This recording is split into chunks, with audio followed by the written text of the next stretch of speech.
આજે આપણે બનાવશું સરસ મજાની એકદમ ટેસ્ટી મસાલેદાર જે હોટલમાં બને છે, તવા પર બને છે તે સ્વાદની કલેજી.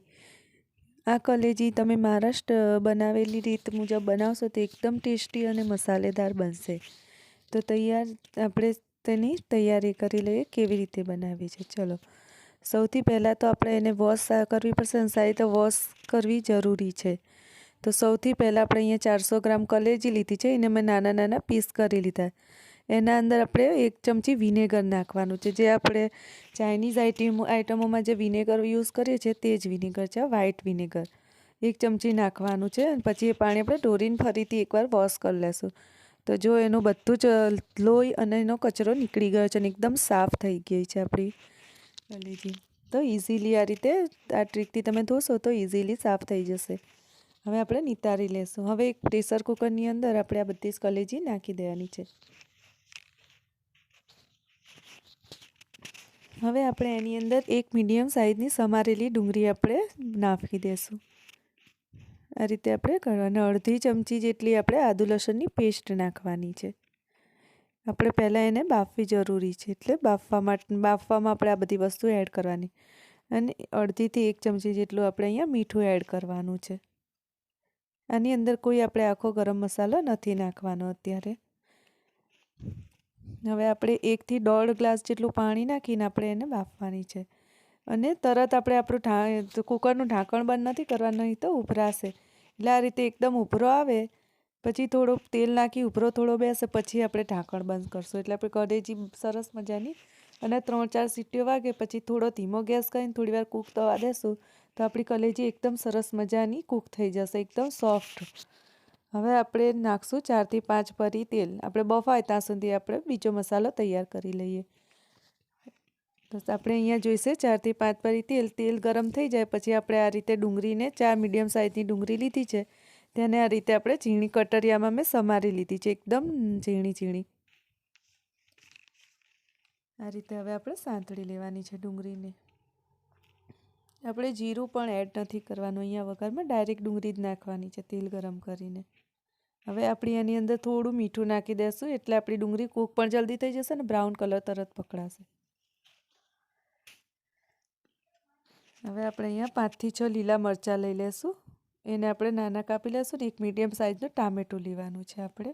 અને ટામેટાને આપણે મિક્સરમાં પણ કરી શકીએ, પણ હું આ રીતે ગ્રીસ કરી લઉં છું એટલે એની પ્યુરી જે છાલ મોંમાં ના આવે. જો એને કટકા કરીને એવી રીતે નાખીએ છીએ તો એની છાલ મોંમાં આવે છે. અને આ રીતે નાખશું છાલ બિલકુલ રિમૂવ થઈ જાય છે, ખાલી એનો પલ્પ જ અંદર રહેશે. એટલે હું આ રીતે જ એને ક્રશ કરી લઈશ.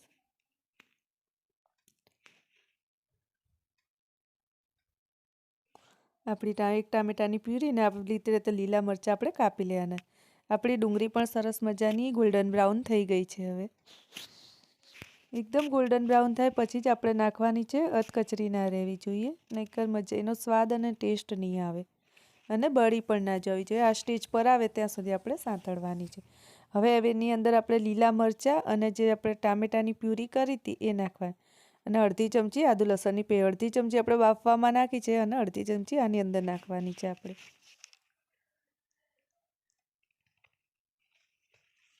અને એકદમ તેલ છૂટું પડે ત્યાં સુધી આપણે એને સાંતળવાનું છે, એટલે આપણા મરચાં, ટામેટાં અને ડુંગળી બધું જ સરસ મજાનું કૂક થઈ જાય. આપણે આદુ લસણની પેસ્ટ ને બધી જ વસ્તુ એકદમ તેલ છૂટું પડે પછી આપણે તેલ છૂટું પડે બધું સંતળાઈ ગયું છે. હવે આપણે 2 ચમચી જેટલો અહીંયા ધાણા જીરા પાવડર લીધું છે.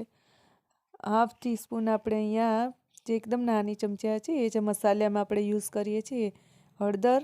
અને 1.5 ચમચી મેં અહીંયા તીખું લાલ મરચું નાખ્યું છે. અને આપણે કાશ્મીરી લાલ મરચું 1 ચમચી નાની નાખવાની છે. કાશ્મીરી લાલ મરચાંથી આપણો શાકનો કલર બહુ સરસ આવે છે. હવે આપણે એની અંદર 1 ચમચી ગરમ મસાલા પાવડર નાખવાનો. આ હોમમેડ છે, કોઈ બી બ્રાન્ડનો પણ તમે યુઝ કરી શકો છો. હવે બધો જ મસાલો આપણે અંદર એડ કરી લીધો છે.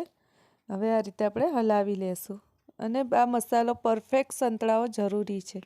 એટલે આવી રીતે આપણે ધીમે ધીમે સાંતળશું અને અંદર આપણે બહારનું બીજું પાણી એડ નથી કરવાનું. જે આપણે કલેજી બાફવામાં જે પાણી યુઝ છે અંદર કલેજીનું બાફેલું પાણી એ જ યુઝ કરવાનું છે આપણે. પેલું પાણી સાદું પાણી યુઝ નથી કરવાનું. તો એનો ટેસ્ટ સરસ રહેશે. આ રીતે આપણે થોડું થોડું પાણી એડ કરીને આપણે મસાલાને શેકવાનો છે. અને જો કાશ્મીરી લાલ મરચું અવેલેબલ ના હોય તો આપણે સ્કીપ પણ કરી શકીએ છીએ, પણ કલર માટે મેં અહીંયા યુઝ કર્યું છે. આપણે કલર યુઝ ના કરવો પડે. કાશ્મીરી લાલ મરચાંથી શાકનો કલર સરસ આવે છે. હવે આપણી કલેજી પણ સરસ મજાની બાફી લીધી. ચેક કરી લે અને અધકચરી ના રહેવી જોઈએ. હવે આપણે થોડા પાણીમાં મસાલો કરે. હવે આપણે પાણી નથી નાખવાનું. હવે એ મસાલાની અંદર આપણે બધી કલેજી નાખીને આપણે મસાલામાં થવા દેવાની છે. આ રીતે બધી જ કલેજી આપણે એની અંદર નાખી દેવાની છે અને મસાલામાં બરાબર કૂક થવા દેવાની છે. બધો જ મસાલો અંદર એબ્ઝોર્વ થઈ જાય, સરસ મજાની મિક્સ થઈ જાય. આ રીતે કલેજીનું શાક બનાવે છે તો બહુ જ ટેસ્ટી બને છે. એકદમ જે તવા પર સ્વાદ આવે છે એ સ્વાદનું બને છે. હવે લાસ્ટમાં આપણે કોથમીરથી ગાર્નિશિંગ કરી લેશું. કોથમીરથી ટેસ્ટ પણ સારો આવે છે અને દેખાવમાં પણ સરસ મજાની લાગશે. તો તૈયાર છે આપણું સરસ મજાનું કલેજીનું શાક. એને સર્વ કરે તેને આપણે રોટલી સાથે, તંદૂર સાથે, બધા પરોઠા સાથે પણ એટલું જ ટેસ્ટી લાગે છે. એકવાર તમે આ રીતે બનાવેલું શાક ખાશો તો વારંવાર શાક માંગશો. તમે ખાવા માટે એટલું ટેસ્ટી બને છે. તો તૈયાર છે આપણું કલેજીનું સરસ મજાનું ટેસ્ટી શાક.